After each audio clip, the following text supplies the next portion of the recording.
Hola, bienvenidos a este curso que Master ABA ha preparado, enfocado en expandir y enriquecer las habilidades de los profesionales en el campo del análisis conductual aplicado. El objetivo es ayudar a tener un mayor impacto en las personas a las que servimos. Mi nombre es María Lucía Barbeito y estaré presentando esta formación junto a Amelia Dalfnon, quien es la persona que ha creado el contenido del curso que originalmente fue publicado en inglés. Hemos trabajado conjuntamente en su traducción para que profesionales de habla hispana podamos tener acceso a entrenamientos de alto valor. Amelia es analista de conducta, graduada en educación infantil, con un máster en ABA y cofundadora junto a su hermana Diana Kelly de Master ABA. A través de Master ABA, Amelia se dedica a apoyar a profesionales del campo del análisis conductual, guiándolos para que puedan ganar confianza en sus habilidades con el fin de lograr un mayor alcance en su práctica. Master ABA se centra en el desempeño ético, compasivo y donde la persona a la que prestamos el servicio es lo primero. En cuanto a mí, soy analista de conducta internacional y estoy certificada en apoyo conductual positivo. Mi experiencia con la discapacidad se remonta al 2007, cuando mi hijo mayor fue diagnosticado con autismo severo y epilepsia, y mi verdadera pasión es ayudar a las familias en mi situación, dándoles herramientas y brindándoles apoyo para que no sientan que están solos en el proceso. Este curso te permite obtener créditos de formación continua o CEUs por sus siglas en inglés, pero para ello debes ver el video completo hasta el final. Habrá una breve evaluación al terminar la lección. También es necesario que marques como completada la lección misión cumplida para poder recibir tu certificado. Además, en esa misma lección encontrarás información sobre cómo actualizar tu número de BCBA o analista en tu cuenta. Es importante que lo hagas antes de completar la evaluación para que tu certificado se genere correctamente. Por favor, asegúrate bien de darle a la opción de enviar al final del formulario que contiene el test de evaluación del curso, no solo a la opción de marcar como completado. Podrás acceder a tu certificado iniciando sesión en tu cuenta de Master ABA Academy. Solo tienes que ir hasta el final del menú lateral izquierdo y pinchar en la opción Mis certificados. Si por alguna razón no consigues seguir todos los pasos o tienes algún problema con tu certificado, envía un correo a support@masteraba.com. Estaremos encantados de ayudarte con lo que necesites. En la pestaña Resources o Recursos encontrarás las notas de la lección y otros recursos que te serán muy útiles. Todas las referencias están en la pestaña References o Referencias. Durante el curso, siéntete libre de pausar el vídeo para tomar notas o practicar mientras avanzas. Así puedes dedicar un momento para pensar sobre cómo estás llevando a cabo tu práctica hasta ahora. Eso te ayudará a conectar las estrategias que vas a aprender en esta formación con tu trabajo actual para que puedas implementarlas una vez que completes el curso. Al final de este curso podrás describir los principios de la humildad cultural y cómo se aplican a una formación para padres en ABA de manera ética. Podrás también identificar las principales barreras que encontramos los analistas de conducta al intentar personalizar los servicios en contextos culturalmente diversos. Además, podrás aplicar el marco Design, por sus siglas en inglés, lo que te permitirá desarrollar con la familia planes de formación culturalmente sensibles y personalizados. También podrás reflexionar sobre sesgos y suposiciones personales que puedan influir en la prestación de tu servicio para que puedas tomar medidas concretas sobre cómo abordarlos. Por último, esta formación te ayudará a poner en práctica estrategias que te servirán para generar confianza y desarrollar una relación de comprensión mutua y de colaboración con cuidadores de distintos orígenes. Hechas las presentaciones, ahora sí, vamos a ver el contenido de este curso que busca guiarte en tu camino de poder transformar padres en aliados estratégicos del desarrollo de sus hijos. Voy a pedirte que te imagines creando un plan de formación para unos padres que no conoces de nada, no sabes qué idioma hablan, desconoces sus valores, ni siquiera sabes qué piensan sobre el tema del comportamiento. Ahora imagínate sintiendo una sensación de total seguridad de que tu plan va a funcionar sí o sí. Esto es precisamente lo que muchos de nosotros estamos haciendo actualmente. Completamos evaluaciones, creamos metas y nos presentamos frente a las familias con estrategias que creemos que son las mejores, basándonos en nuestro conocimiento experto del comportamiento. Pero ¿qué pasa si esas estrategias no se construyen sobre una base de humildad cultural? Si no están pensadas específicamente para esa familia, pues que entonces no estamos ofreciendo apoyo. Lo que en realidad estamos ofreciendo es un sistema al que los padres tendrán que adaptarse. Pero esta es la incómoda verdad. El peso de esa adaptación siempre recae sobre la familia. Como profesionales, asumimos que como utilizamos estrategias basadas en la evidencia científica, existe una única manera correcta de ayudar y que la familia tiene que adaptarse a nuestra forma de trabajar para que funcione. Nunca nos enseñaron a diseñar las cosas de otra manera, a ser nosotros quienes nos adaptásemos a las creencias o cultura de la familia. Hasta ahora. En esta formación no vamos a hablar solo de diversidad e inclusión. Vamos a diseñarla paso a paso, con intención.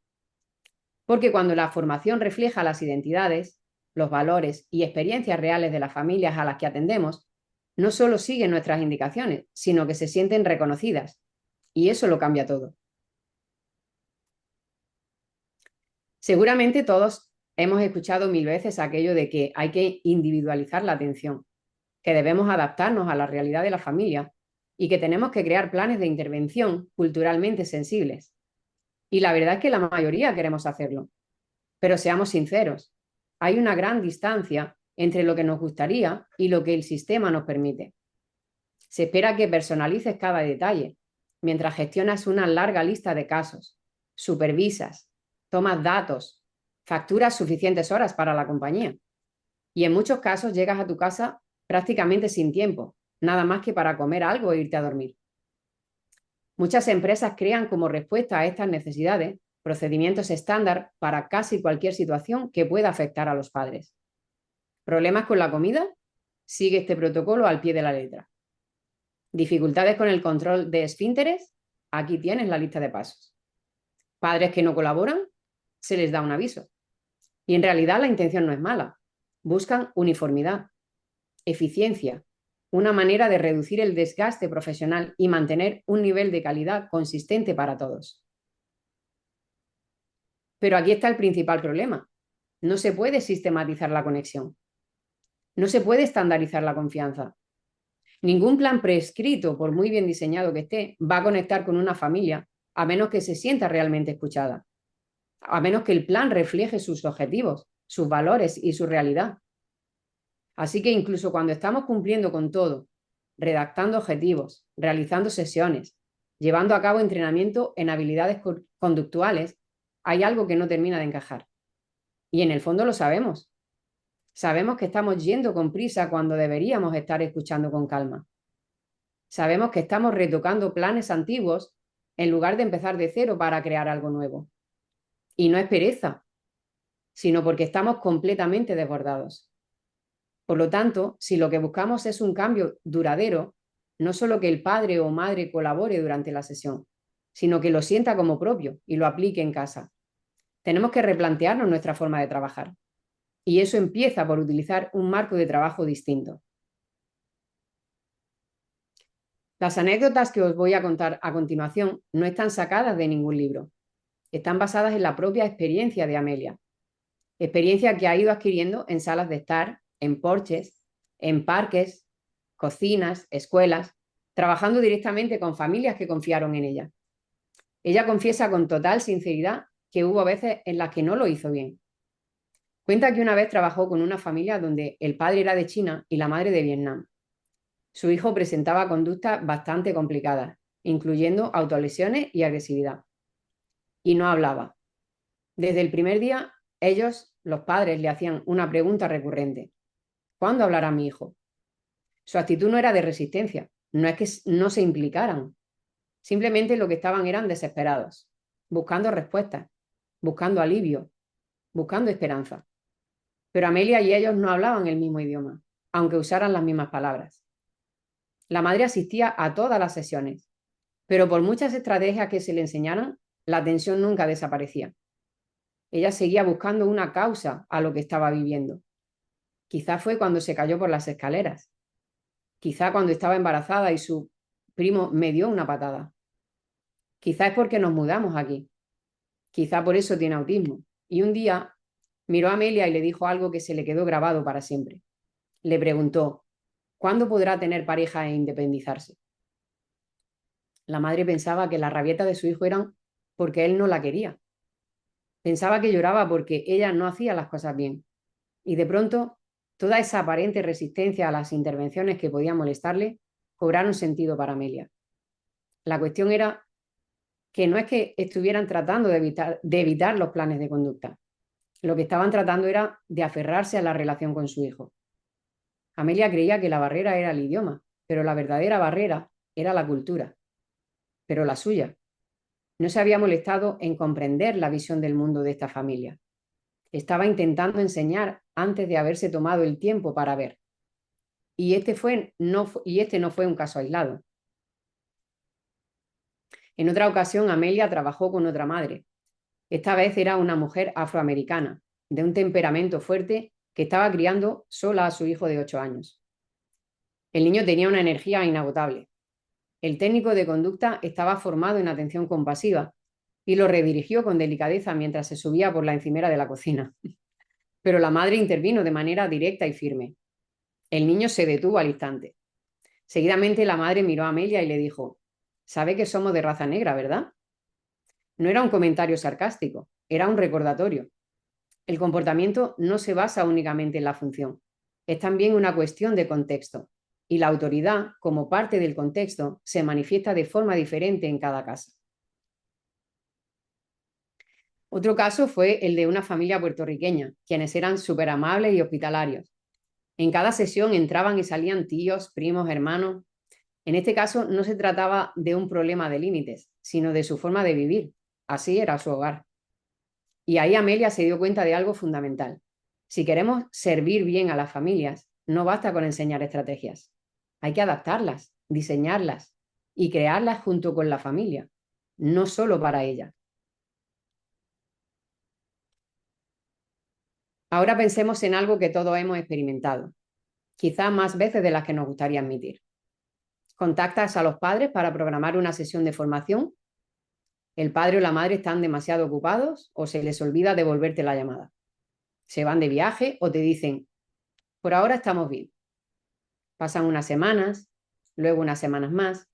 Al final dejas de insistir tanto y te centras en las evaluaciones que tienes que entregar, en el personal al que debes de apoyar y los datos que tienes que registrar. Y terminas diciéndote a ti misma, no tiene interés o no es una prioridad para ellos. O quizá, bueno, el seguro lo exige, pero honestamente no podemos obligar a los padres a reunirse con nosotros. Así que las sesiones acaban al final de tu lista de tareas. Documentas un par de intentos, quizás anotas que el padre no ha querido reunirse y sigues adelante. Hay mucho más por hacer. Pero aquí está la cuestión. Esa evasión no siempre es solo de parte de los padres. A veces sí, el padre está evitando vernos, pero otras veces somos nosotros los que evitamos la sesión. No porque seamos perezosos o no nos importe, sino porque la formación a los padres puede llegar a ser complicada. En más de una ocasión pensamos, ¿y si hacen una pregunta que no sé responder? ¿Y si cuestionan una estrategia común que me enseñaron? ¿Y si necesitan más de lo que estoy preparada o preparado para ofrecer? Así que le quitamos importancia, lo marcamos como un requisito más o agregamos una nota de por qué no lo hicimos. Pero al hacer esto estamos perdiendo una oportunidad de oro, porque el rechazo o la evasión son una señal de alerta. No es desinterés, es falta de conexión. ¿Y qué pasa con esa desconexión? Pues que va creciendo de manera silenciosa, hasta que la formación a los padres se convierte en el aspecto más descuidado de todo el plan de tratamiento del menor. Cuando eso ocurre, no solo estamos perdiendo el compromiso de los padres, estamos perdiendo la base fundamental de un progreso sostenible. Así que si has estado evitando esas sesiones con los padres, o te cuesta mucho agendarlas, o es recurrente que algunas familias simplemente no son receptivas a la formación, no significa que estés fallando, pero sí es un llamado de atención a cambiar la forma de hacer las cosas. Probablemente, como la mayoría de los analistas de conducta, nunca recibiste la formación específica sobre cómo adaptar la ciencia a las necesidades culturales diversas. Y seguramente no tuviste una asignatura sobre humildad cultural. Es probable que nunca vieras ejemplos reales de un acompañamiento a familias que estuviera guiado por valores y que fuera eficaz.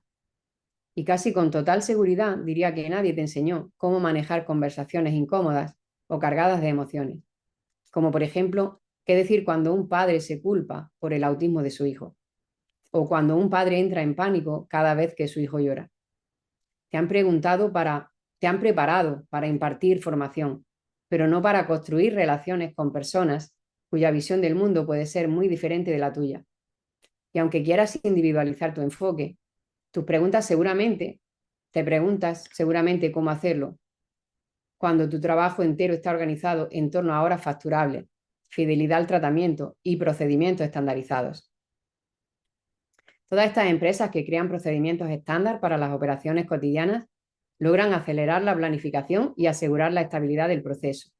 Pero al mismo tiempo, esta forma de operar hace más difícil pararse a pensar, a hacer preguntas profundas o cuestionarse si la estrategia que estás aplicando tiene algún sentido para esa familia.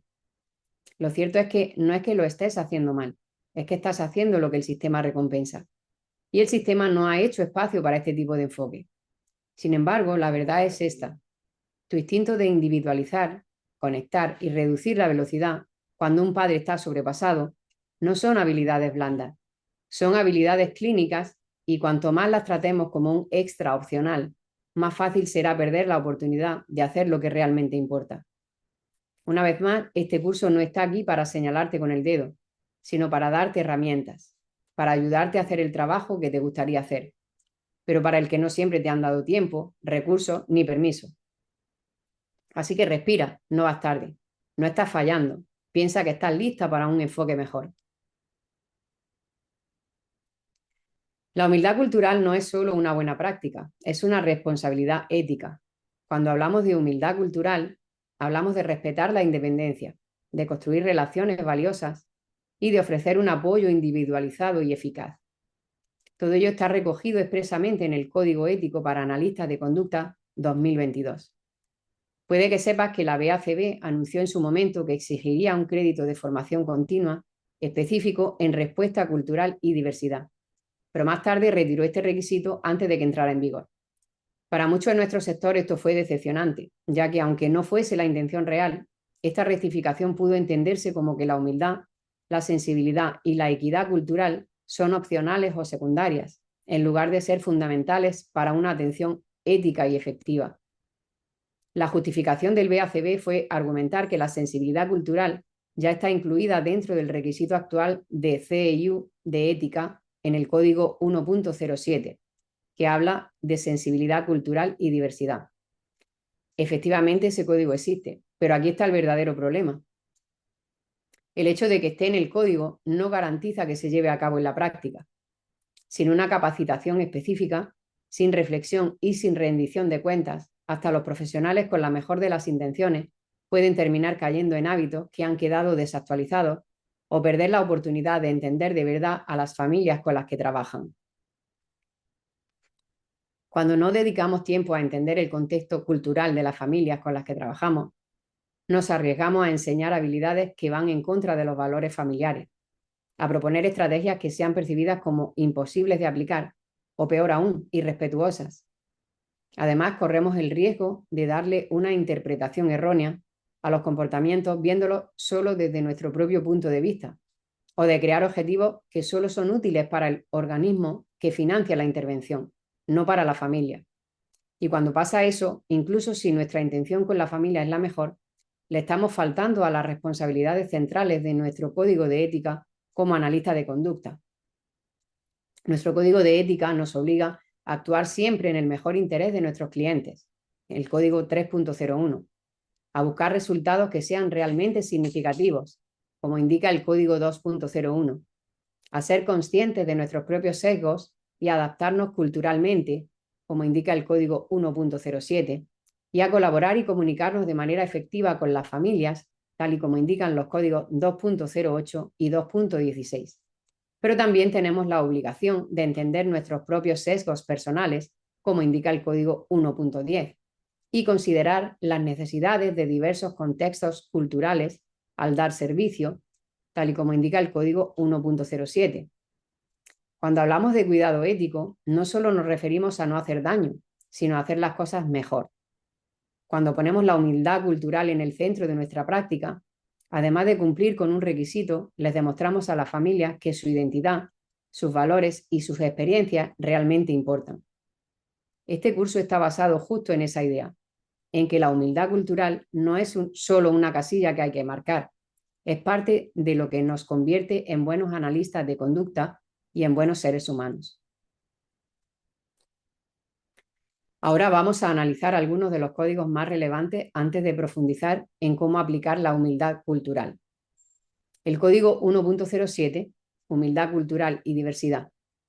Este código debe sonarte familiar ya que aparece en casi todas las capacitaciones a las que asistimos últimamente.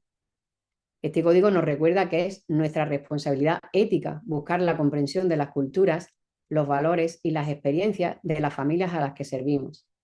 No basta con tener una mentalidad abierta. La humildad cultural implica explorar esas tradiciones, estilos de comunicación y expectativas de crianza antes de lanzarnos a hacer recomendaciones. Así que cuando una familia no parezca responder a sus estrategias habituales, no supongas que se trata de resistencia. Considera el hacerte las siguientes preguntas. ¿Realmente se ajusta esta intervención a sus valores? ¿Me tomé el tiempo para comprender lo que más les importa a esta familia? A continuación veamos el código 2.09, implicación de clientes y partes interesadas. Este código se centra en la colaboración y no nos referimos a la simple participación de ambas partes, sino a una colaboración genuina. Nuestro código ético establece que debemos implicar a los clientes y a las partes interesadas de una forma que sea significativa, y esto incluye la metodología de nuestra implicación.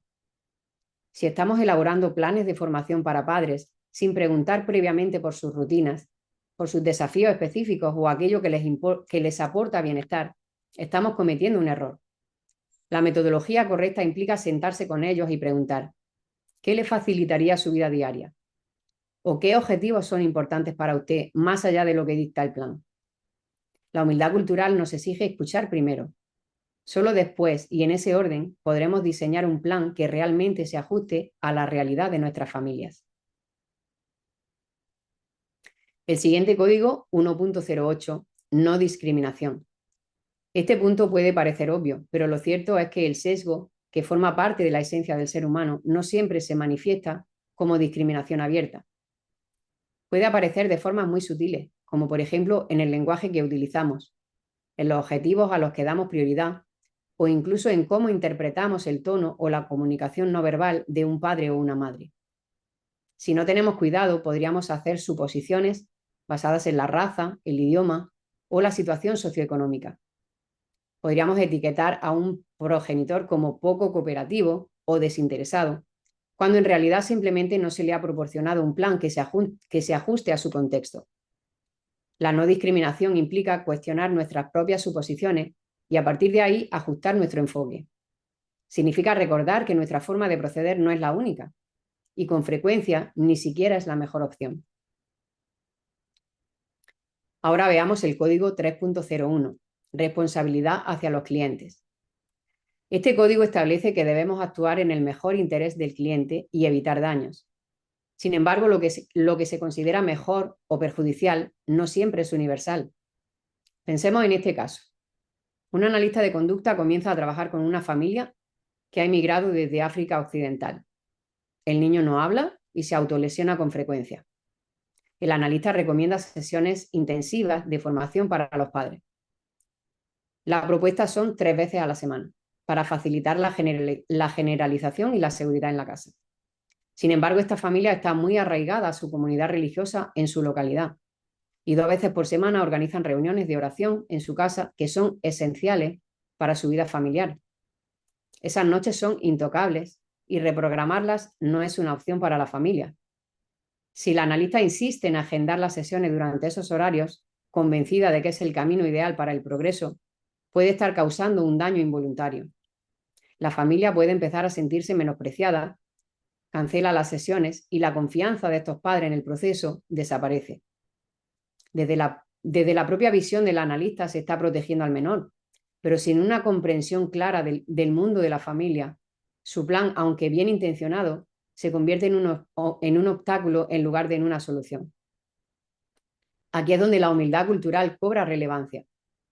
Nos permite colaborar en lugar de imponer. Nos ayuda a respetar el contexto de la familia mientras seguimos ofreciendo apoyo. Y eso es precisamente lo que implica actuar en el mejor interés del cliente. A pesar de que estemos familiarizados con el término humildad cultural, por haberlo escuchado en otras formaciones, en conferencias o discusiones sobre ética, lo cierto es que conocer el término e implementar las estrategias son dos cosas muy diferentes. Así que vamos a ver con detalle cuáles son las principales barreras que encontramos para la implementación de la humildad cultural. La primera es la probabilidad de que, a pesar de usarlas, las estrategias que hayas tratado no hayan funcionado. Posiblemente cambiaste tu lenguaje, quizá te aseguraste de hacer más preguntas durante la entrevista inicial. Incluso puede que intentaste identificar las expectativas de los padres y aún así sentiste la barrera, esa ligera desconexión, esa aparente disposición inicial que rápidamente se fue diluyendo, o esa sensación de que falta algo, pero no sabes qué. La segunda barrera es el tiempo, siempre el tiempo. Estás hasta arriba de trabajo, tienes que entregar tus notas y el espacio en tu agenda para la capacitación para padres suele ser lo primero que se reduce, se reprograma o se elimina por completo. Quieres ir más allá, pero también quieres llegar a tu casa antes de las 9 de la noche. La tercera barrera es el miedo, miedo a equivocarte. La humildad cultural parece importante, y lo es, pero también intimida. ¿Qué pasa si ofendes a alguien? ¿Qué pasa si te pasas de la raya? ¿Qué pasa si intentas conectar y empeoras las cosas? Es más fácil seguir en tu línea, ceñirte al plan de intervención, evitar las conversaciones difíciles. La cuarta y última barrera de la que quiero hablar es sobre el hecho de que el sistema pide individualizar, cuando en realidad premia la estandarización.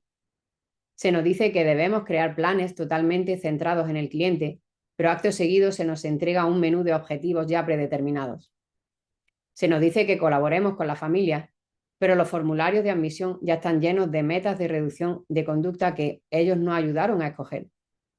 Quieres adaptarte a la realidad de cada familia, pero el sistema te arrastra constantemente de vuelta a lo que es más conveniente para él. Estas barreras son una realidad, y si has sentido frustración o desánimo, créeme que no eres la única o el único.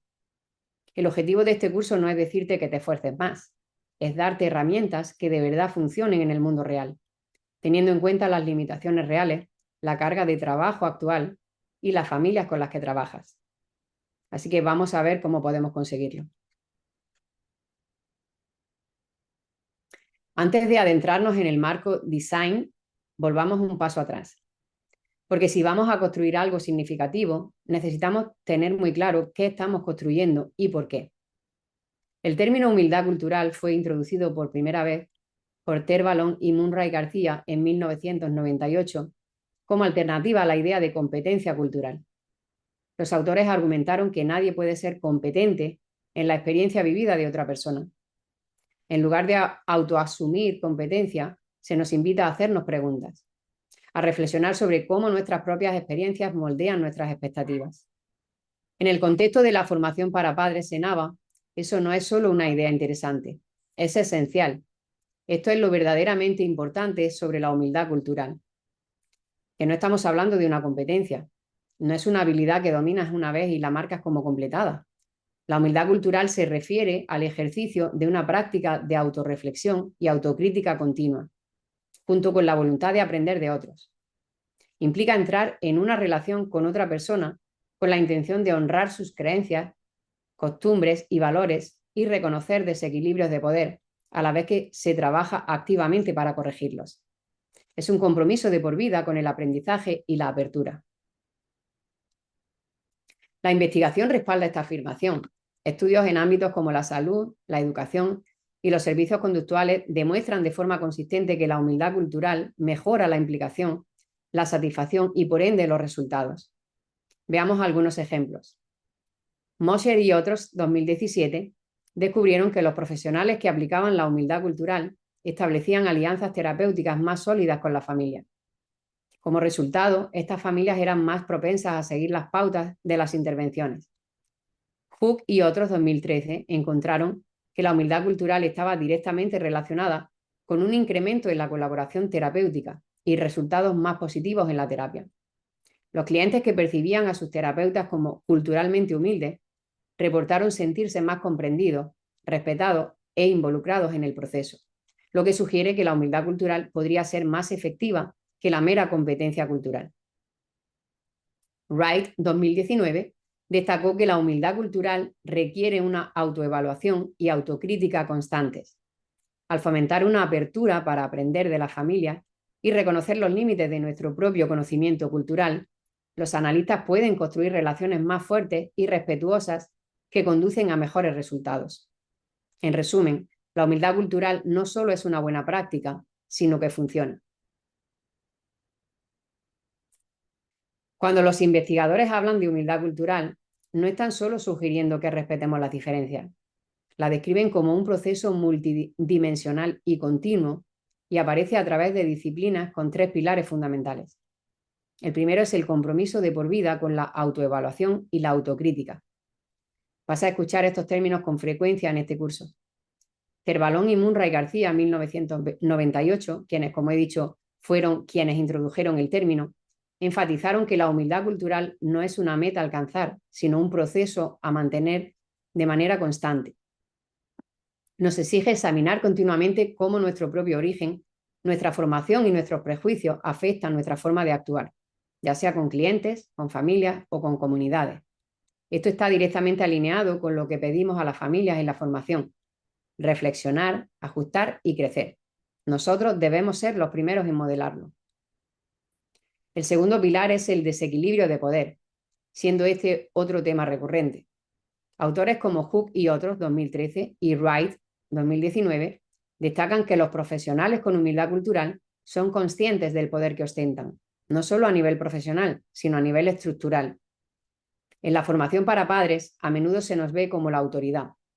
Sin embargo, la humildad implica abrir espacio para la voz de la familia, tomar decisiones conjuntamente y darnos cuenta de cuándo nuestra propia agenda podría estar dominando la situación. Esto no significa renunciar al juicio clínico, sino utilizarlo en colaboración. El tercer pilar consiste en la responsabilidad institucional. Aunque pueda parecer algo ajeno a nuestro rol individual, Wright, 2019, y Fong y Tanaka, 2013, señalan que la humildad cultural incluye abogar por cambios en los sistemas. Por ejemplo, ¿son nuestros materiales accesibles? ¿Nuestras políticas son lo suficientemente flexibles para admitir las variaciones culturales? Incluso acciones sencillas como flexibilizar los requisitos de documentación o permitir la asistencia de la familia extendida a las sesiones puede acercar nuestros sistemas a los valores de la humildad cultural. No debemos considerar la humildad cultural como una disciplina menor, ya que está respaldada por la evidencia, considerando como mensaje esencial que no es un destino al que se llega, sino una práctica constante. Lo vemos reflejado en la bibliografía. Estudio tras estudio demuestra que la humildad cultural se traduce en mejores resultados. Pero hay un aspecto del que no siempre se habla: saber lo que dice la investigación, que no es lo mismo que saber aplicarlo. Porque la investigación nos indica lo que por lo general tiende a funcionar en promedio, en condiciones controladas, con poblaciones o familias concretas. Pero ningún estudio puede tener en cuenta a ese niño, a esa familia y a ese momento exacto.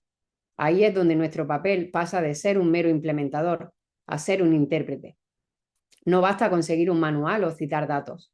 Tenemos que dotar a la ciencia de sentido, traduciéndola en estrategias que encajen en el mundo real de la familia. Esto no implica que nos estemos alejando de la ciencia, todo lo contrario. Significa que nos estamos adentrando de lleno en ella.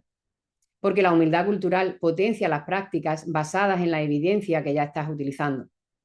Cuando nos adaptamos basándonos en lo que la familia valora, en lo que están preparados para asumir y en lo que realmente funciona en su día a día, estamos haciendo justo lo que la ciencia nos exige: utilizar nuestro juicio clínico para lograr una mayor efectividad. Ese es el puente entre la investigación y la práctica, y la humildad cultural es lo que nos ayuda a cruzarlo. Como he dicho antes, ni siquiera el estudio mejor diseñado puede ver a la familia que tiene sentada delante. No puede escuchar al padre que ha sido interrumpido por todos los profesionales que ha conocido. No puede sentir la tensión que surge cuando un padre cree que estás ahí para juzgar su forma de educar, en lugar de apoyarla. No puede decir por qué un padre se mantiene en silencio. Solo señala que el nivel de participación parece bajo. Aquí es donde la humildad cultural se vuelve fundamental, no solo como un valor, sino como una herramienta imprescindible para una práctica ética. Hook y otros, 2013, demostraron que la humildad cultural está fuertemente ligada a la percepción que tiene un padre de sentirse comprendido. Y esto va más allá de simplemente escuchar. Se trata de cómo nos presentamos frente a las familias. Si queremos que los padres se impliquen de forma abierta, que acepten retos, que prueben nuevas estrategias, necesitan sentirse lo suficientemente seguros para hacerlo. La humildad cultural nos ayuda a cambiar la dinámica, pasando de una instrucción jerárquica a un entendimiento compartido, de un enfoque liderado por el experto a uno informado por la familia. Entonces, si la sensibilidad cultural es un proceso continuo, ¿cómo sabemos que lo estamos cumpliendo? La investigación nos saca de esta duda. Estudios como los de Hook y otros, 2013, y Mosher y otros, 2017, ofrecen una expectativa real sobre cómo se ve el comportamiento culturalmente humilde desde el enfoque de la familia. A través de los estudios, los padres describen consistentemente a los profesionales humildemente sensibles, usando frases como «realmente me escucharon», «preguntaron antes de asumir», «me hicieron sentir como un experto en mi propio hijo», «no pretendieron tener todas las respuestas». Entonces, ¿cómo traducimos eso a la práctica? Hemos hablado sobre lo que es la humildad cultural. Hemos visto lo que dicen las investigaciones y hemos analizado cómo se manifiesta en la práctica. Pero aquí está la verdadera pregunta. ¿Cómo percibes tú todo esto? No en la teoría ni como un ideal abstracto, sino en tu trabajo diario, con familias reales, con presiones reales y limitaciones reales. Porque la humildad cultural no es un pendiente más en tu lista de tareas. Es una forma de estar presente, de ser consciente y de tener la voluntad de crecer. Así que tómate un momento, pregúntate a ti mismo o a ti misma, ¿qué espacio dejas dentro de tu práctica para la humildad cultural? ¿En qué áreas te resulta más difícil o menos natural aplicarla? ¿O dónde podría un pequeño cambio generar una confianza más profunda, mejores resultados o una colaboración más significativa?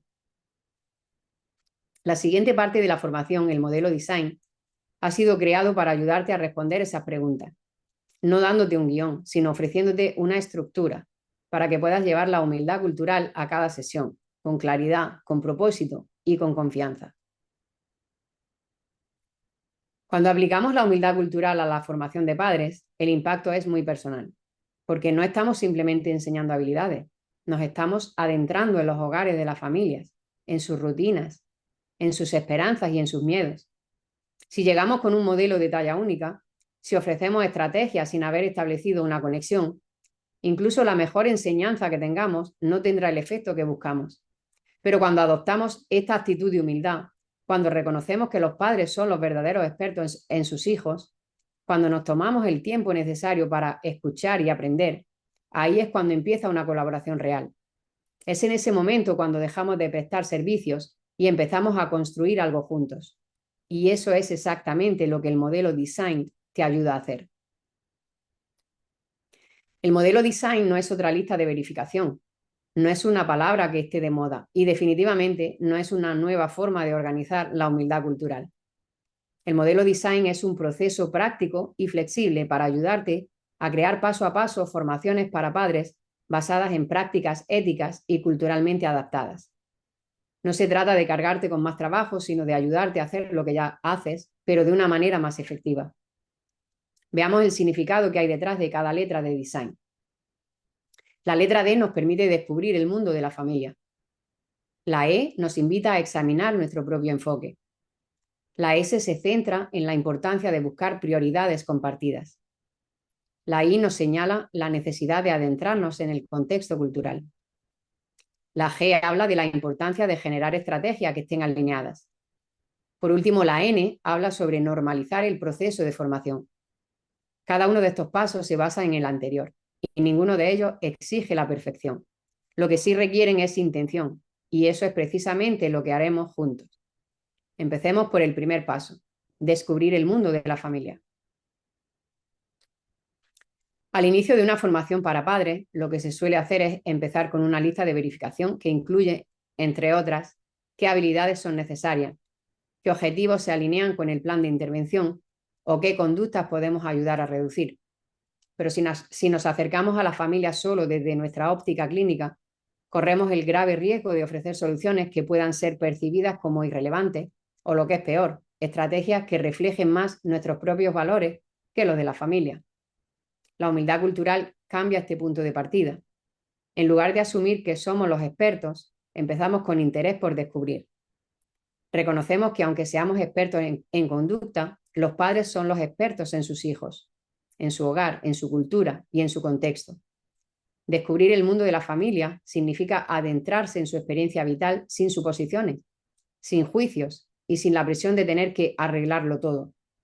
No se trata solo de hacer más preguntas, sino de hacer las preguntas correctas y de escuchar con atención, no solo lo que nos dicen, sino también lo que tal vez no se sientan cómodos diciendo. A veces lo que descubrimos tiene que ver con el aspecto logístico. Unos padres que tienen 2 trabajos, que no tienen quien les cuiden a los niños o que comen en el coche. A veces es algo emocional, culpa, miedo, agotamiento o la creencia silenciosa de que están fracasando sin importar lo mucho que se esfuercen. Y a menudo es algo cultural. Creen en una serie de valores sobre el autismo, la crianza o la disciplina que no encajan con los supuestos que hemos integrado en nuestras intervenciones. Ahora voy a contarles el ejemplo que Amelia presenta en su curso en inglés. Ella cuenta que una vez trabajó con una familia de Ucrania. La madre estaba criando a su hija sola y la abuela venía de su país para quedarse con ellas algunos días durante largas temporadas, que coincidían con el tiempo de validez de su visado. Una vez que vencía, tenía que irse y esperar varios meses para poder volver a Estados Unidos. Un día, en una sesión, la madre y la abuela mencionaron que la hora de dormir era complicada. La niña de 12 años no se dormía hasta pasada la medianoche y seguía durmiendo en la cama con su abuela. Inmediatamente, Amelia pasó a modo solución. Empezó a ofrecerles protocolos de transición para que la niña se fuera a su propia cama y creía que estaba ayudando. Pero en realidad esa no era la preocupación de ella. No estaban pidiendo una nueva rutina para dormir o más independencia. Simplemente lo que querían era ayuda para que la niña se durmiera más rápido. Amelia había impuesto sus valores culturales en la situación, asumiendo que el problema era el hecho de que la niña durmiese en la misma cama con la abuela a los 12 años. En el mundo de esta familia, el dormir con la abuela no suponía ningún problema, sino que representaba confort, conexión y estabilidad para ellas. En ese momento, Amelia comprendió algo que nunca olvidaría. Cuando nos saltamos este paso de descubrir el mundo de la familia, o lo hacemos deprisa, terminamos tratando de resolver problemas que no existen y las familias se sienten incomprendidas. La humildad cultural nos recuerda que no se trata de arreglar a las familias, sino de entenderlas. ¿Qué es lo que quieren cambiar? ¿Qué es lo que más les importa? Y sobre todo, ¿cómo podemos construir a partir de eso juntos? Para poder implementar este paso con la familia, de lo que se trata es de hacer las preguntas adecuadas y saber qué hacer con las respuestas. Primero cambia tu mentalidad antes de empezar la sesión. Recuerda, el objetivo no es encontrar problemas, sino entender su mundo. Deja a un lado las suposiciones sobre lo que debería importar basándote en tu formación o cultura. Y después usa preguntas estratégicas y abiertas. Prueba con frases como las siguientes para iniciar la conversación. Cuénteme, ¿cómo es un día normal? ¿Qué es lo mejor para usted? ¿Qué parte del día se le hace más cuesta arriba? ¿Tienen rutinas o costumbres en casa que les ayuden a que las cosas vayan mejor? ¿Cuáles serían las más complicadas? También puedes preguntarle qué le gustaría hacer con su hijo que ahora mismo piensa que es imposible. ¿O qué tendría que cambiar para que dentro de 6 meses la situación le pareciese más llevadera? Seguidamente presta atención a lo que pudiera haber detrás de las palabras. Fíjate en las emociones de los padres. Observa señales de frustración, culpa, esperanza o miedo. Trata de identificar sus rutinas. ¿Observas que le dan prioridad a la tranquilidad, a la independencia, al rendimiento académico o quizá a la seguridad? Si estás familiarizado con la terapia de aceptación y compromiso y la matriz ACT, esto te resultará familiar. Puedes usar la matriz para ayudarte a descubrir lo que es realmente importante para la familia. Explora sus experiencias o simplemente demuestra curiosidad y haz preguntas que de forma natural ayuden a los padres a hablar de sus vivencias. Después, hazte las siguientes preguntas. ¿Sobre qué podría estar haciendo suposiciones? ¿Estoy interpretando los valores de esta familia a través de mi propio prisma cultural? ¿Hay alguna diferencia entre lo que yo creo que es urgente y lo que ellos consideran importante? Luego anota lo que les importa. No solo documentes las barreras o carencias. Haz una lista de sus ilusiones. Por ejemplo, un padre diciéndote, mi hijo podrá ir a casa de la abuela sin un berrinche. Anota en esa lista también sus valores. Por ejemplo, queremos que nuestro hijo sea feliz, aunque eso signifique ir despacio. Además, puedes registrar sus prioridades. Por ejemplo, el sueño es más urgente que la comunicación en este momento. Finalmente, deja que todo esto que descubras guíe tu próximo paso. Elige un punto de partida que sea significativo para la familia. Utiliza lo que has aprendido para generar confianza y motivación, no solo cumplimiento. Una vez que dedicamos tiempo a entender el mundo de la familia, toca ser honestos y mirar algo igual de crítico, nuestro propio criterio. Porque por mucha empatía o competencia que tengamos, nunca llegamos a una sesión con la mente en blanco. Nos acompaña nuestro criterio o punto de vista, que ha sido moldeado por nuestra formación, nuestras vivencias, nuestra cultura y las normas profesionales que hemos interiorizado. Y la humildad cultural empieza por aceptar que nuestro punto de vista no es imparcial. Esto no nos hace peores profesionales, pero si tratamos nuestra visión como la única válida o la correcta, nos arriesgamos a malinterpretar lo que está ocurriendo. A veces este punto de vista es una ayuda. Nos permite detectar patrones, ofrecer apoyo y diseñar planes que funcionan. Pero otras veces se convierte en un obstáculo. Nos hace confundir la duda de un padre con resistencia. Nos empuja a priorizar metas que en realidad no concuerdan con los valores de la familia. Nos tienta a corregir estilos de crianza que nos resultan extraños, sin pararnos a pensar si son realmente perjudiciales o simplemente diferentes. Y lo más complicado, a menudo ni nos damos cuenta de que estamos actuando así, porque nuestro criterio nos parece normal, lo percibimos como objetivo, lo sentimos como la práctica ideal, pero la humildad cultural nos recuerda que no existe un punto de vista único que sirva para todos. Si queremos ayudar de manera efectiva a las familias, debemos cuestionar nuestras propias suposiciones con el mismo interés que mostramos por las suyas. Siendo claros, esto no va de sentirse culpable, va de mirarnos hacia adentro. Se trata de identificar esa voz interna que dice, este padre o madre no se implica lo suficiente, y responder con intención de aprender en lugar de emitir un juicio. Se trata de preguntar, ¿por qué interpreté este comportamiento de esta manera? ¿Por qué me molestó tanto esa reacción? ¿Qué me hizo pensar que ese era el objetivo adecuado? La humildad cultural implica hacer una pausa para explorarnos a nosotros mismos. ¿De dónde viene esa creencia? ¿Qué hay en el fondo de ella? ¿Y cómo está afectando mi forma de relacionarme con esta familia?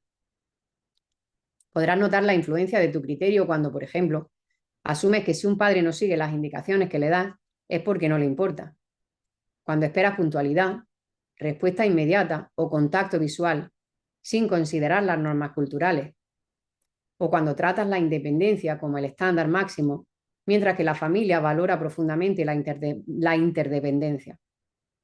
Cuando ves la participación de la familia extendida como un problema, en lugar de reconocerla como la red de apoyo familiar fundamental. La humildad cultural no consiste en ignorar tu intuición, consiste en darse el tiempo de cuestionarte, porque al dejar de asumir que nuestro punto de vista es la norma, empezamos a ver a la familia y sus verdaderas necesidades con mucha más claridad. Este paso puede parecer un poco distinto a lo que estamos acostumbrados. Como analistas de comportamiento, estamos entrenados para centrarnos en lo que podemos observar, medir y definir.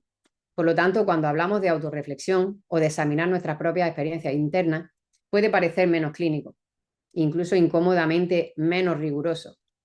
Pero esta es la verdad.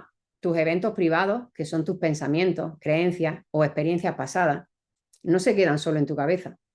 Se manifiestan en tu comportamiento, en la forma en que das retroalimentación, en los objetivos que redactas y en la energía que aportas en tu interacción con la familia. Este paso trata de que vayas más despacio para darte cuenta de eso. No te estás autodiagnosticando, ni se trata de que etiquetes cada sentimiento.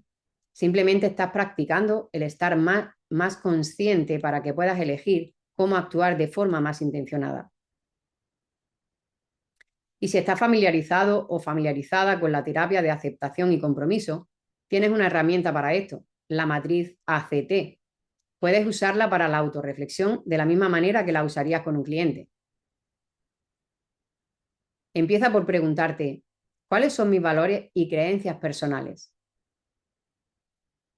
¿Qué pensamientos, juicios o reacciones emocionales surgen en mí durante la capacitación para padres o al trabajar con esta familia?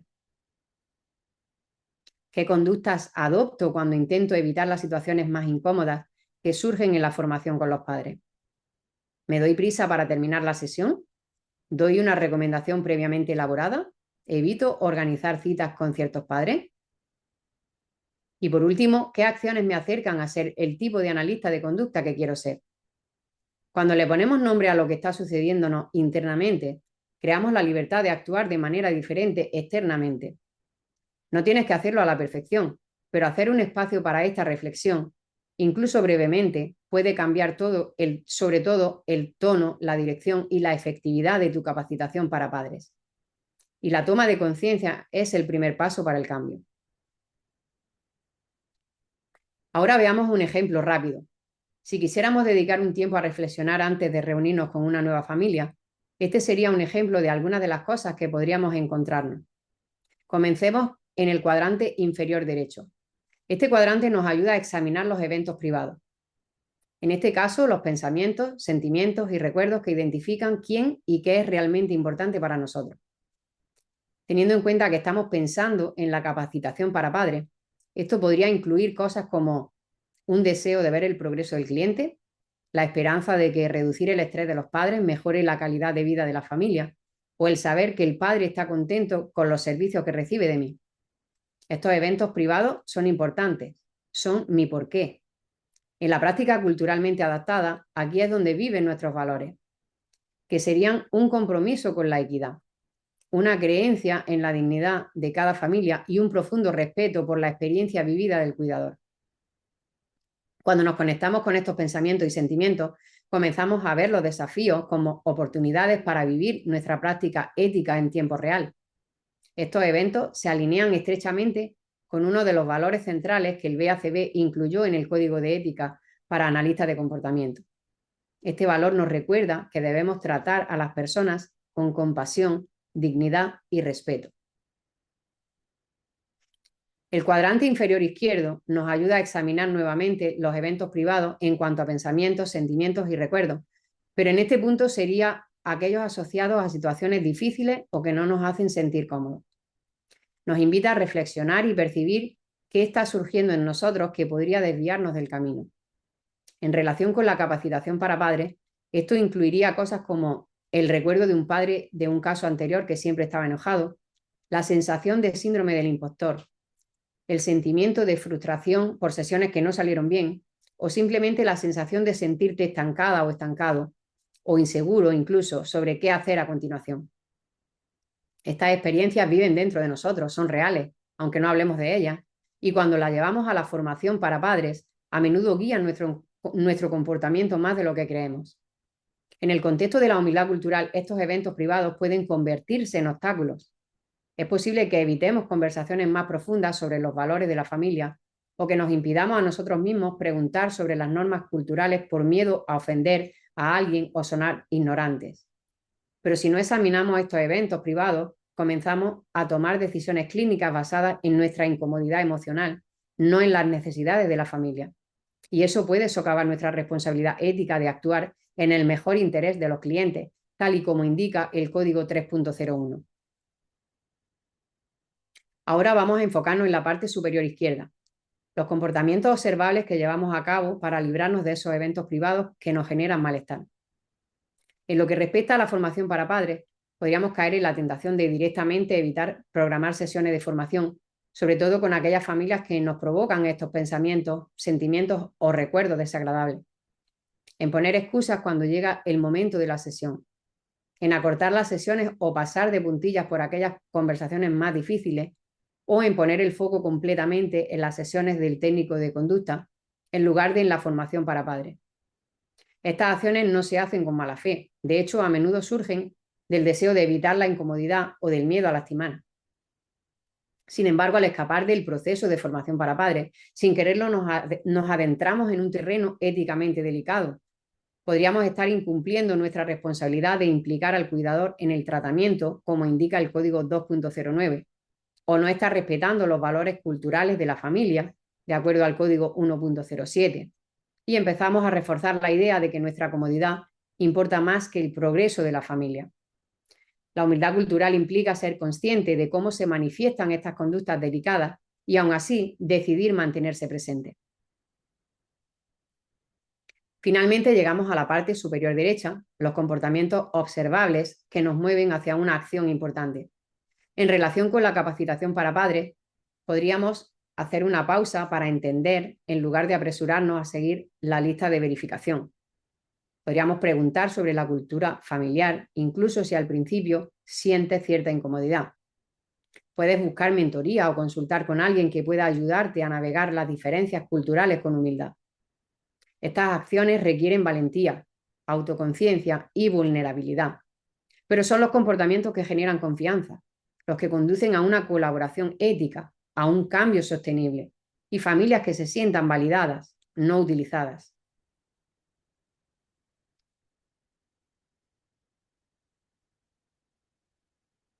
Los sesgos son otro elemento crucial que debemos tener en cuenta al realizar prácticas de autorreflexión. De hecho, son una parte fundamental de los códigos 1.07, sensibilidad cultural y diversidad, y el código 1.10, conciencia de los sesgos y desafíos personales. Un sesgo no se limita solo a ser un prejuicio o un juicio de valor. Se trata de los filtros inconscientes que todos llevamos, de las suposiciones que no nos paramos a cuestionar, o las historias que nos contamos a nosotros mismos sin darnos cuenta. Como dar por sentado, por ejemplo, que un padre es complicado simplemente porque nos rebate lo que decimos. O creer que una familia no le da la importancia porque cancela sesiones repetidamente. El sesgo es muy sutil, se cuela en nuestro tono, en nuestras expectativas e incluso en nuestros planes de tratamiento. No es un defecto de carácter, sino una tendencia humana. Y si no nos tomamos el tiempo suficiente para examinarlo, acabará modelando nuestro trabajo sin que nos demos cuenta. Ahora veamos cómo puedes identificar tus sesgos. Al igual que en el primer paso, empezamos con interés por descubrir. Presta atención cuando sientas frustración o estés juzgando. Pregúntate, ¿qué estoy asumiendo en este momento?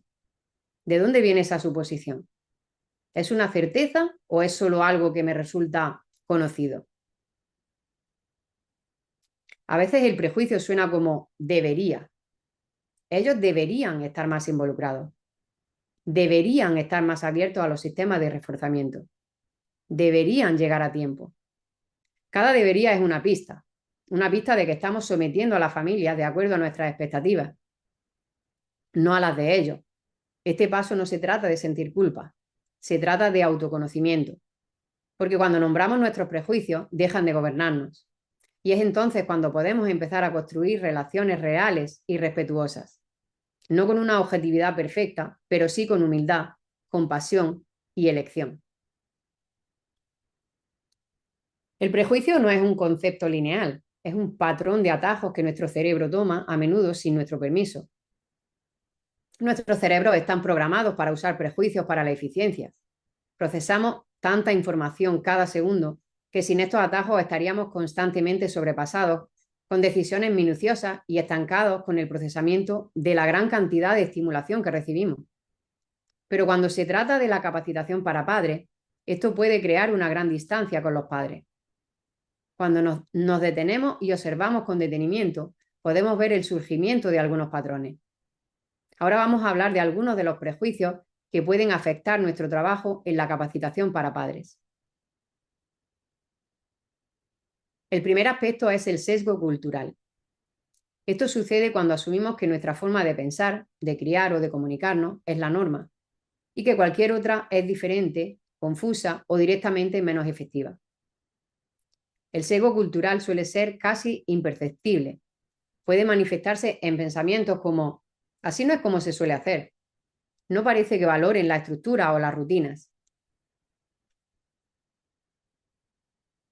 Otra forma de sesgo que puede manifestarse en la formación para padres es el sesgo de confirmación. Este consiste en la búsqueda de pruebas que confirmen lo que ya creemos e ignoramos aquello que lo cuestiona. Si pensamos que un padre no está implicado, es posiblemente que nos estemos fijando en las sesiones perdidas, pero pasemos por alto el esfuerzo que hizo para revisar las tareas o plantear preguntas. Esto se puede traducir en pensamientos como: nunca antes han seguido las indicaciones, así que dudo que lo hagan esta vez. Otro prejuicio del que hay que ser conscientes es el prejuicio del lenguaje. Juzgamos inconscientemente la inteligencia, la capacidad o el compromiso basándonos en cómo habla alguien. Si un padre es callado o habla con acento, podríamos simplificarlo todo sin verificar lo que realmente necesita. Este sesgo podría llevarnos a pensar algo como: probablemente no entenderá el plan de comportamiento, o necesito mantener esto de forma simple. Otro prejuicio a considerar es el prejuicio socioeconómico. Esto se manifiesta cuando asumimos que ciertos recursos siempre están disponibles o que un padre no le importa porque no puede priorizar la terapia de la misma manera que lo hacen otros. Podría manifestarse con pensamientos como: simplemente no están dándole prioridad a esto, o no creo que se lo tomen en serio. Un prejuicio más a tener en cuenta en relación con la capacitación para padres es el prejuicio conductual. Este es un poco más complicado de identificar. Asumimos que un padre no está intentando llevar a cabo un plan de intervención por el simple hecho de que no está implementándolo de la manera en que nosotros lo haríamos. Sin embargo, el comportamiento siempre tiene un contexto.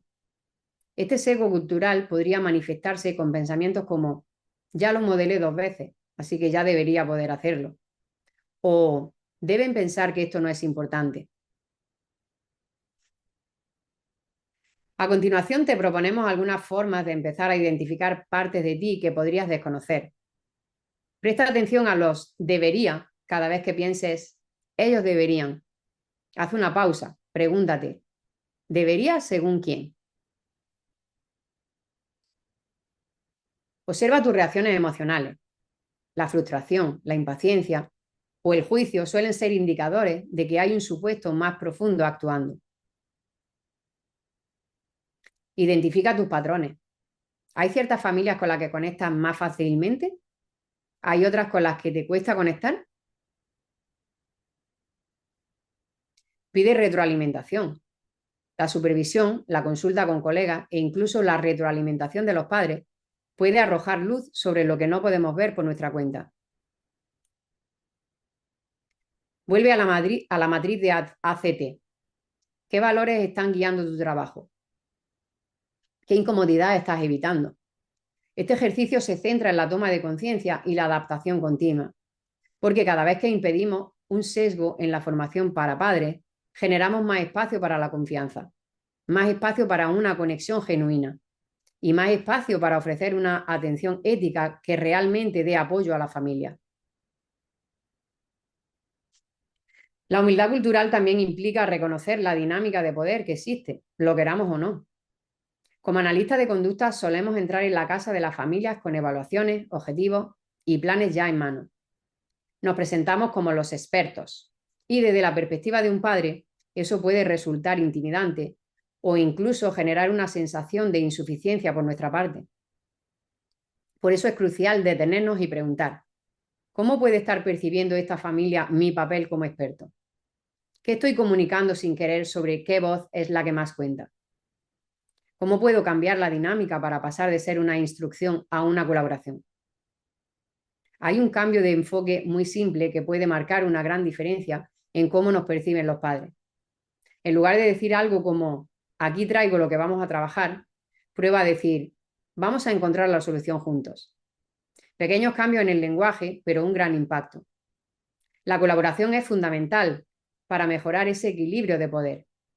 Y si buscamos una relación de colaboración duradera, debemos gestionar activamente el poder que tenemos. Hemos dedicado tiempo a entender el mundo de la familia.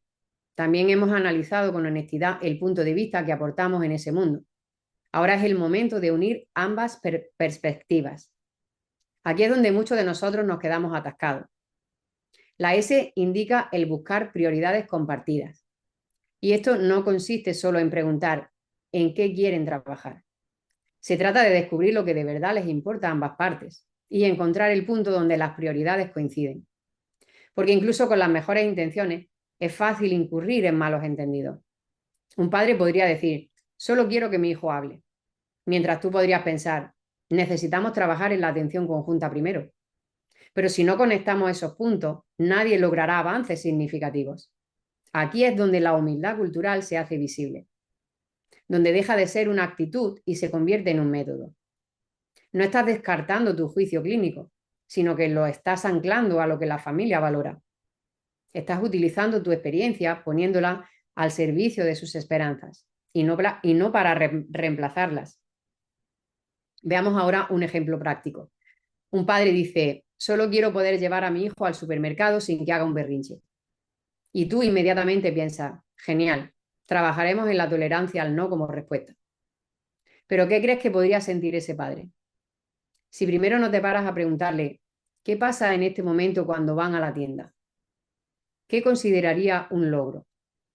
Pues que tienes una alta probabilidad de equivocarte por completo. Porque a lo mejor lo que realmente quiere este padre es pasear tranquilamente por los pasillos, cogidos de la mano, hablando sobre la cena. O quizás solo quieren pasar por cajas, sin lágrimas, sin mirada, sin sentir vergüenza. Y tener claro todo esto es importante, porque a menos que sepamos cómo el padre define el logro, estaremos adivinando. Y nadie genera confianza basándose en suposiciones. De eso trata este paso. No solo de establecer objetivos, sino de construir un propósito compartido. Así es como se consigue la implicación sin tener que luchar por ella. Así es como empieza la colaboración y no simplemente la obediencia. Y sí, a veces los padres vendrán con metas confusas, otras veces vendrán con objetivos que parecen totalmente fuera de nuestro alcance o de nuestro ámbito. Pero eso no es un callejón sin salida, es un punto de partida. Porque si escuchas con atención, por lo general, podrás encontrar el hilo conductor que une sus prioridades con las tuyas. Y ese hilo es lo que hace que el plan funcione. El primer paso es comenzar con preguntas abiertas. Cuando estoy tratando de entender las prioridades de una familia por primera vez, no empiezo con metas, empiezo con la vida real. Haré preguntas como, ¿cuál es la parte del día que siente que es más estresante? ¿Qué le gustaría que fuese diferente en su día a día? Y si pudiéramos dar un pequeño paso hacia ese objetivo, ¿cuál sería? Estas no son preguntas clínicas, son preguntas humanas y crean un espacio para que las familias hablen de lo que de verdad les importa, lo que les preocupa, lo que esperan, aquello que quizá aún no se han sentido seguros de decir en voz alta.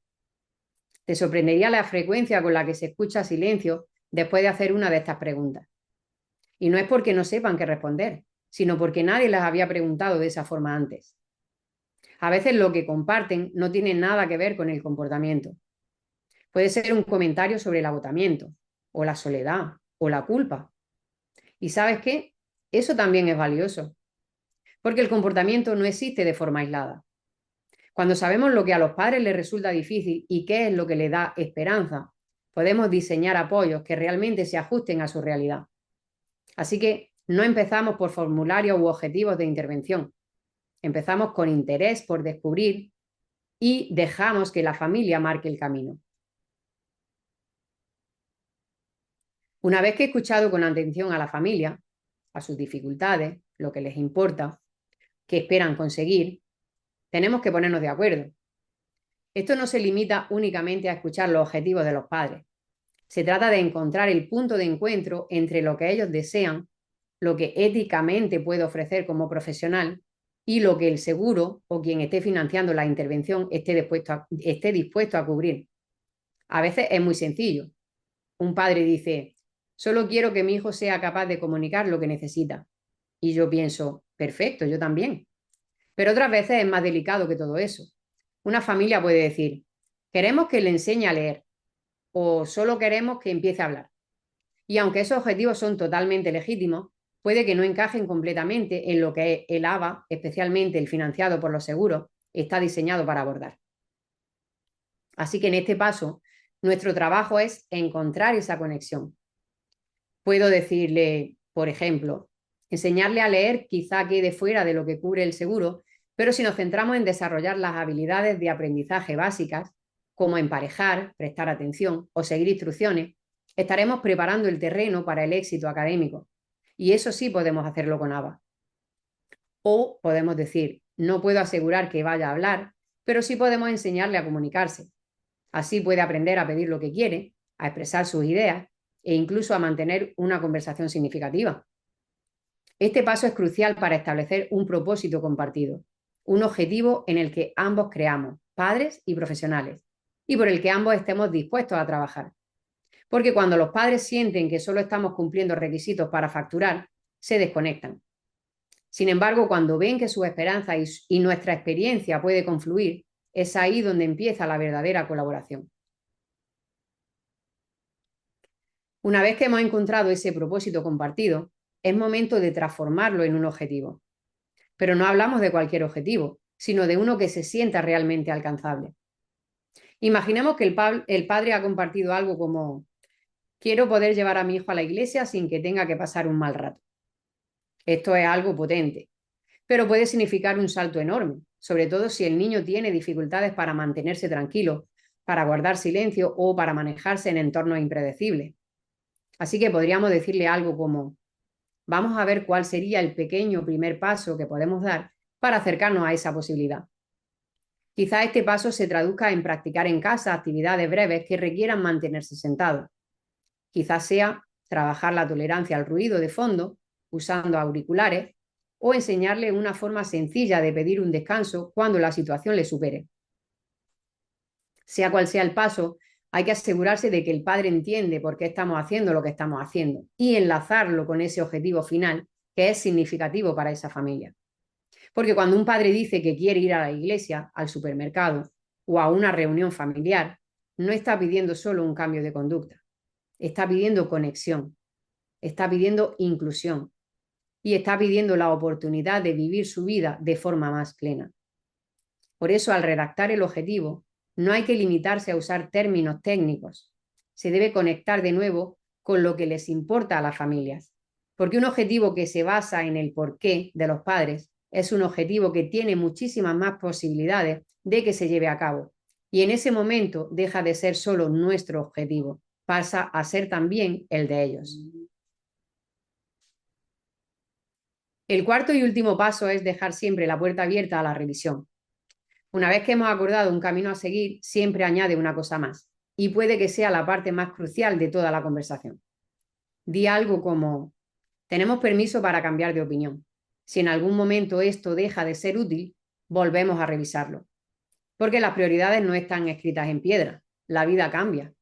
Los factores de estrés se transforman.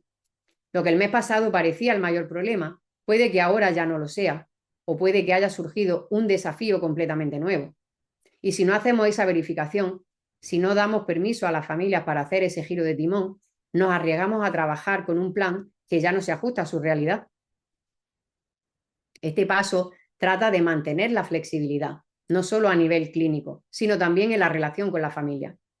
Es una forma de decirle al padre: no estoy aquí solo para cumplir una lista de verificación, estoy aquí para acompañarle en el proceso. Y ese tipo de colaboración real marca una diferencia enorme. Cuando los padres saben que el plan puede evolucionar, están más dispuestos a invertir su esfuerzo en él, porque lo sienten humano, lo sienten real y sostenible. Por eso no nos aferramos a los objetivos. Mantenemos un canal de conversación abierta y construimos un proceso que crece con la familia y no solo a su alrededor. Llegados a este punto del proceso, ya hemos dedicado tiempo a reflexionar sobre nuestros propios supuestos, hemos explorado los valores de la familia y hemos colaborado para encontrar prioridades compartidas que les resulten significativas.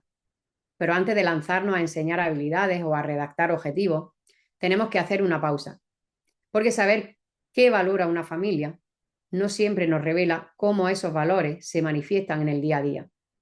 Este paso, adentrarse en el contexto cultural, indica el momento de bajar el ritmo y prestar atención a los detalles que dan forma a las rutinas, las interacciones y las decisiones de crianza de esa familia. No se trata de dominar todas las tradiciones culturales ni de pedirles que encajen su identidad en una casilla definida.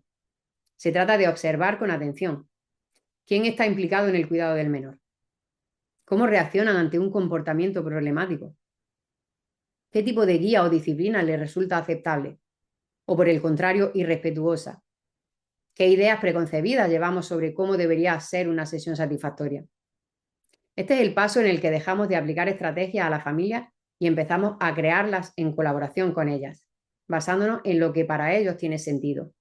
Y la clave es esta: no necesitas convertirte en un experto en todas las culturas, solo necesitas mantener el interés por descubrir, la humildad y la disposición a adaptar aquello que creías saber. Cuando nos saltamos este paso, corremos el riesgo de ofrecer un apoyo que se ve bien sobre el papel, pero que resulta forzado en la práctica. Y perdemos la oportunidad de construir algo que realmente funcione, porque encaja de verdad. Entonces, ¿cómo nos adentramos realmente en el contexto cultural de la familia? No se trata de llevar a cabo una entrevista cultural formal o de ponernos de repente en modo antropólogo. Simplemente observamos, preguntamos y reflexionamos sobre la cultura y las rutinas de la familia. Y esto es lo que significa en la práctica. Primero, observa las rutinas no verbales. ¿Cómo está organizada la casa? ¿Quién inicia los cambios de actividad o da las instrucciones al niño? ¿Existen rituales importantes en el momento de las comidas? ¿A la hora de dormir o en cuanto a los saludos? Esto te da pistas sobre lo que la familia valora, incluso cuando no lo expresan directamente. El segundo paso consiste, de nuevo, en formular preguntas que abran la conversación. Intenta usar preguntas como estas. ¿Cómo es un día habitual en su casa? ¿Hay alguna estrategia que haya probado antes que le haya resultado útil? ¿O por el contrario, hay alguna que le haya resultado ineficaz? ¿Qué es lo más importante para usted en lo relativo a la disciplina o a la estructura? Evita que la conversación se convierta en un simple cuestionario. Deja que el interés por descubrir sea tu guía. El paso número 3 consiste en observar tus reacciones internas. Si te sorprendes pensando, así no es como yo lo haría, haz una pausa. Pregúntate, ¿es esto una preocupación clínica o solo una diferencia cultural? Esa reflexión importa. Aquí es donde la humildad cultural se encuentra con la práctica ética. El paso 4 incluye la recopilación de la opinión de todos los cuidadores importantes. ¿Hay una tía que tenga un papel clave? ¿Un abuelo que dé consejos? Cuantas más voces escuches, mejor se adaptará tu apoyo a todo el entorno familiar y no solo a la persona que asiste a las sesiones. En el paso 5, aplica lo que aprendes en tus decisiones clínicas. Este contenido no es solo información interesante, es un contexto fundamental para determinar cómo enseñas los apoyos, el refuerzo, la recogida de datos e incluso la forma en la que ofreces retroalimentación. Impacta directamente en los objetivos que estableces para el aprendiz y en las estrategias de enseñanza que seleccionas. Una estrategia que ignora las normas culturales no solo resultará ineficaz, sino que puede llegar a romper la confianza con la familia. Después de habernos adentrado por completo en el contexto cultural de la familia, es el momento de poner en práctica lo aprendido y empezar a construir conjuntamente el plan juntos. De eso se trata G, generar estrategias alineadas. Aquí es donde debemos integrar nuestra experiencia clínica con la realidad vivida por la familia. Es el momento de convertir los objetivos compartidos en estrategias prácticas, que sean hechas a medida según los valores, la rutina y la capacidad real de esa familia. No se trata solo de preguntar qué habilidad debemos enseñar, sino de plantearnos cómo la enseñamos de una forma que sea viable, respetuosa y eficaz para esta familia. Con demasiada frecuencia caemos en el error de recurrir a protocolos que ya hemos utilizado. Decimos cosas como reforzaremos el cumplimiento con elementos de mayor preferencia, usaremos la exposición gradual para reducir la resistencia, tomaremos datos sobre la adquisición de la habilidad durante 3 sesiones a la semana. Y si bien esas herramientas pueden estar respaldadas por la evidencia, no necesariamente están diseñadas pensando en la familia. Cuando una estrategia choca con la cultura familiar o su ritmo diario, simplemente no se va a mantener. En el mejor de los casos será ignorada. En el peor podría sentirse como algo irrespetuoso o perjudicial. Así que este paso nos obliga a tomar distancia y preguntar: ¿cómo se manifiesta el refuerzo en esta casa? ¿Quién está realmente disponible para implementar este plan? ¿Este objetivo va a generar más estrés o más estabilidad? ¿Cómo definimos el éxito entre todos? Porque el ABA que responde a la cultura no consiste en rebajar la calidad de las estrategias, implica diseñarlas con una intención clara para que respeten los valores de la familia y fortalezca la relación. Así es como creamos cambios que no solo son éticos, sino sostenibles en el tiempo. Entonces, ¿cómo creamos estrategias que sean efectivas y que a la vez se adapten a la cultura de la familia? Todo comienza con un cambio de mentalidad. No se trata solo de adaptar lo que enseñamos, se trata de adaptar el cómo, el cuándo y el por qué lo hacemos, para que el plan realmente funcione para esa familia, no solo en la teoría. Aquí verás cómo lograrlo. El primer paso comienza por preguntar lo que ya está funcionando. Pregúntale a la familia qué cosas ha encontrado útiles en el pasado. Cuando las cosas van bien, ¿qué es diferente? Esas respuestas valen oro. Te dan los cimientos perfectos para construir un plan que respete su cultura y sus costumbres. Como segundo paso, ancla cada estrategia a los valores compartidos.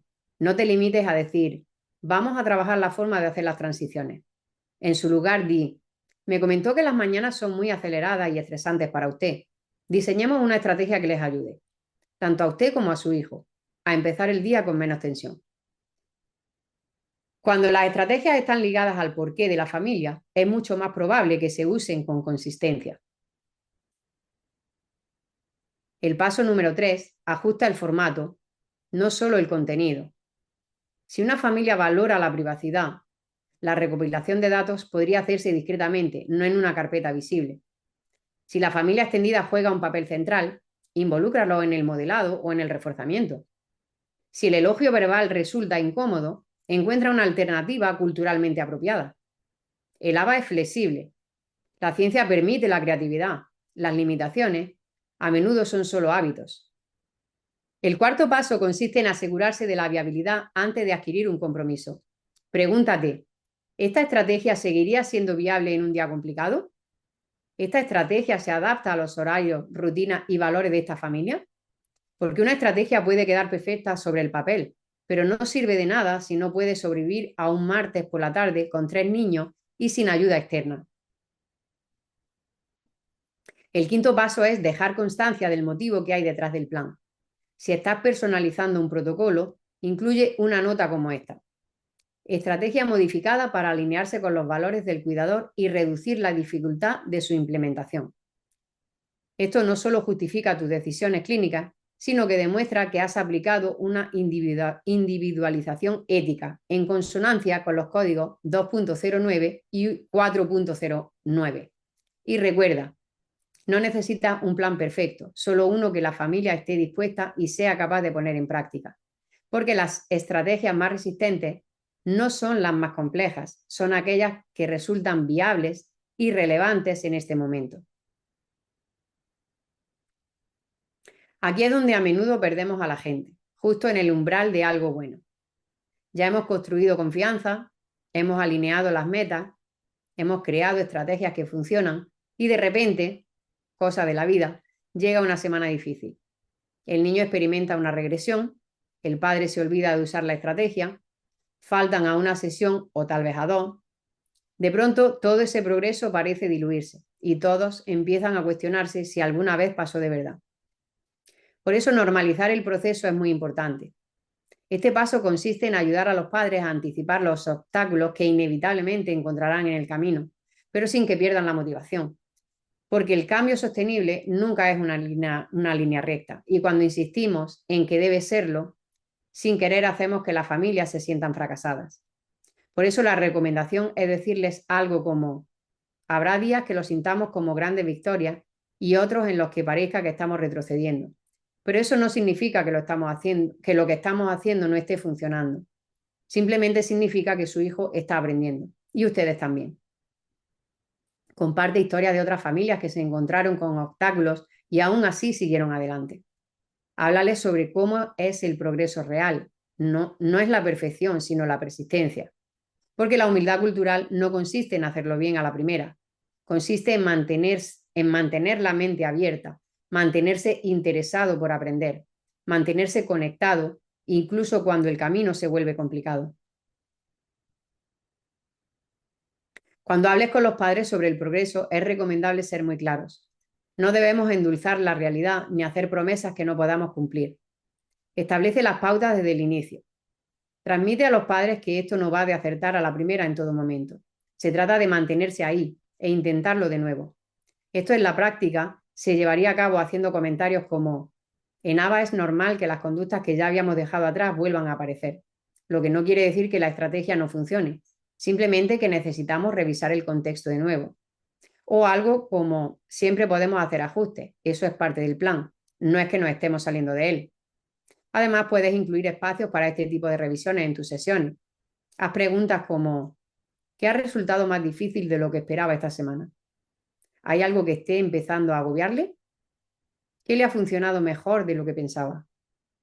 Continúa escuchando sin precipitarte a ofrecer una solución, porque a veces lo más valioso que podemos hacer es tranquilizar a los padres y asegurarles que la dificultad no es un síntoma de fracaso, es una señal de que está en pleno proceso. Y ese proceso es distinto en cada hogar, en cada cultura y en cada etapa de la vida. Al normalizar esto, damos a los padres el permiso para seguir adelante, incluso cuando las cosas no son perfectas, incluso cuando va más lento de lo esperado e incluso cuando no se parece a lo que los padres habían imaginado, porque en realidad así es como se construye el cambio a largo plazo. No necesitas revisar tu práctica de la noche a la mañana, no necesitas memorizar cada matriz cultural ni hacer todo bien desde el primer día, pero sí necesitas empezar a actuar de manera diferente. Empieza por hacer preguntas más certeras. Haz espacio para las historias, no solo para las estrategias. Mira cada plan de intervención y pregúntate: ¿esto refleja los valores de esta familia o los míos? Ahora tienes un marco construido sobre la humildad cultural, no solo en la teoría, sino en la práctica. Úsalo para hacer una pausa, para escuchar más de cerca, para alinear cuando sea necesario. Porque la meta no es la perfección, es la alianza. Y cuando abordas la capacitación para padres como un proceso compartido, no como un protocolo, no solo mejoras los resultados, reconstruyes la confianza en nuestro campo, empoderas a las familias de forma que se extiende más allá de la sesión y te conviertes en el tipo de profesional clínico que no solo conoce sobre la humildad cultural, sino que la vive. Sesión por sesión, familia por familia, paso a paso. Entonces, ¿cuál es tu próximo paso? ¿La voz de quién necesitas escuchar más claramente? ¿Dónde puedes hacer un cambio intencional esta semana para centrar la cultura, el contexto y la conexión? Comienza por ahí y deja que esa sea la base para todo lo que sigue. Ahora volvamos a la historia de Amelia que compartí al inicio de esta capacitación, la de la familia vietnamita y china con la que trabajó hace años. Esta historia se trataba de una revelación, del momento en que Amelia se dio cuenta de que se estaba centrando en sus prioridades y no en la de la familia, que estaba abrumando sin querer a un padre que solo quería hacer las cosas bien y no estaba viendo el dolor real que arrastraba una madre, porque aún no entendía el peso de su cultura, su culpa y sus miedos. Pero ahora hemos recorrido juntos el marco de trabajo design, vamos a retomar esa historia por otro motivo. En aquel entonces Amelia no tenía un marco de referencia, no tenía un proceso claro para saber qué hacer cuando sentía la desconexión con las familias. No tenía las palabras para decir: quizá esto no es resistencia, quizá es duelo y quizá es amor. Lo que sí tuvo con el tiempo fue la disposición para hacer una pausa, para escuchar de otra manera, para cambiar el ritmo, para modificar el plan. Y volviendo la vista atrás, Amelia reconoce que esa familia le enseñó lo que realmente significa la humildad cultural. No es solo una palabra de moda, es una forma de ser. Estas experiencias le enseñaron que la capacitación para padres no trata sobre una ejecución perfecta o planes rígidos, sino de una colaboración que respeta la verdad de cada familia, quienes le enseñaron que la compasión no es una debilidad, sino una fortaleza, lo único capaz de tender puentes donde no había nada. Y sobre todo le enseñaron que la confianza no es algo que se gana de un día. Esto es algo que se construye momento a momento, a través de nuestra presencia y a través de cómo escuchamos.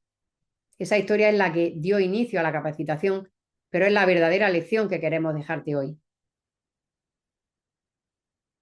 A lo largo de este curso hemos hablado de las barreras reales que nos impiden practicar la humildad cultural. A veces las estrategias no funcionan porque no fueron creadas pensando en la familia que tenemos delante. A veces nos quedamos sin tiempo, haciendo malabares con tantas responsabilidades que personalizar el trabajo parece un lujo. A veces es el miedo a equivocarnos, a decir algo incorrecto, a salirnos del guión. Y a veces es el sistema, un sistema que premia la repetición, no la reflexión. Pero lo cierto es que no necesitamos tener más tiempo, necesitamos usar el tiempo que ya tenemos de una manera distinta y actuar con humildad. Cuando dejamos de tratar de arreglar familias para empezar a entenderlas, logramos más impacto en menos tiempo. Cuando creamos metas junto a los padres, en lugar de asignarlas, ellos se comprometen porque le encuentran sentido. Y cuando actuamos con humildad, no con perfección, les mostramos a nuestros clientes lo que queremos que aprendan. Que creer es posible, que crecer es posible y que los errores no son el final, sino una parte del proceso. Así que si el método anterior no ha funcionado, no es porque tú no seas lo suficientemente buena o bueno, es porque nunca se diseñó para funcionar en todos los contextos. Ahora no solo estás reaccionando, estás creando un propósito. Como parte de este curso, además de poder obtener los créditos de educación continua o CEUs, estás recibiendo todas las herramientas que necesitas para empezar a actuar hoy mismo. Tienes acceso a un cuaderno de trabajo descargable que incluye una matriz ACT, que es editable, que te servirá para poder centrarte en los valores de cada familia y donde encontrarás preguntas para reflexionar y profundizar en tu propia conciencia cultural. También tendrás guías para facilitar conversaciones relevantes con la familia y una autoevaluación de sesgos para que identifiques tu propia expectativa al momento de reunirte con los padres. Además, con este curso tienes acceso a recursos adicionales del Manual de Capacitación para Padres, Achieve, que incluyen un planificador de sesiones del método Achieve para darle estructura y flexibilidad a tu trabajo, además de capítulos de muestra del manual que puedes empezar a usar desde el momento que los descargues. Estas herramientas son tuyas para que las guardes, las uses y las revises las veces que necesites, porque aprender es solo el principio. La verdadera diferencia está en la práctica. Antes de irte, queremos dejarte con algunos pasos sencillos pero poderosos para que sigas adelante. Empieza por descargar los materiales que acompañan a este curso, que incluyen el cuaderno de trabajo, las preguntas de reflexión, la matriz ACT, los capítulos de ejemplo del método Achieve. Todo esto está ahí para ayudarte, no solo son rellenos. Están diseñados para que tengas lo que aprendiste aquí y realmente lo pongas en práctica. Luego, elige solo a una familia. No tienes que cambiarlo todo de golpe. Simplemente escoge un caso en el que puedas empezar a aplicar el método Design. Quizás te concentres en escuchar con más atención, tal vez cambies la forma en que estableces los objetivos o simplemente haces un tipo de pregunta diferente. Empieza con algo pequeño, pero hazlo con intención. Y ya que estás, tómate un momento para reflexionar sobre tus propias expectativas. La autoevaluación está ahí para guiarte, no para juzgarte. Úsala para darte cuenta de cómo tus propias experiencias pueden estar influyendo en tus decisiones. Ese tipo de autorreflexión es lo que nos mantiene éticos, humanos y seguros de nosotros mismos. Por último, inicia la conversación. La próxima vez que te reúnas con un padre, hazle una pregunta que demuestre interés por aprender sobre su cultura. Una que invite a que comparta su historia, no solo a que esté de acuerdo contigo. Y cuando te responda, escucha de verdad. No solo las palabras, sino lo que le importa, lo que no dice y lo que siente que es más importante para él. Eso es todo. Son solo 4 pasos sencillos. No tienes que hacerlo todo a la vez. No necesitas empezar con la familia más desafiante. Pero si actúas de forma meditada hoy mismo, ya estás haciendo que tu práctica sea más inclusiva de forma intencional. Y con esto terminamos por hoy. Esperamos que te lleves las herramientas necesarias para aplicar la humildad cultural en tu trabajo con los padres y que realmente puedas conectar con cada familia desde tu propia realidad, desde su propia realidad. Si estás viendo esta formación para obtener créditos de educación continua, CEUs, recuerda que debes completar el cuestionario de esta lección. En la lección que aparece con el nombre Misión cumplida, tendrás que ingresar tu número de BCBA y también encontrarás una breve encuesta en esa misma lección. Por favor, tómate un minuto para completarla y comentar qué te pareció el curso. Tu opinión ayuda a mejorar los próximos cursos que Master ABA está ofreciendo. No duden en enviar sus preguntas a support@masteraba.com. Gracias por acompañarnos hoy y esperamos que este curso haya servido para poder aportar valor a tu práctica profesional.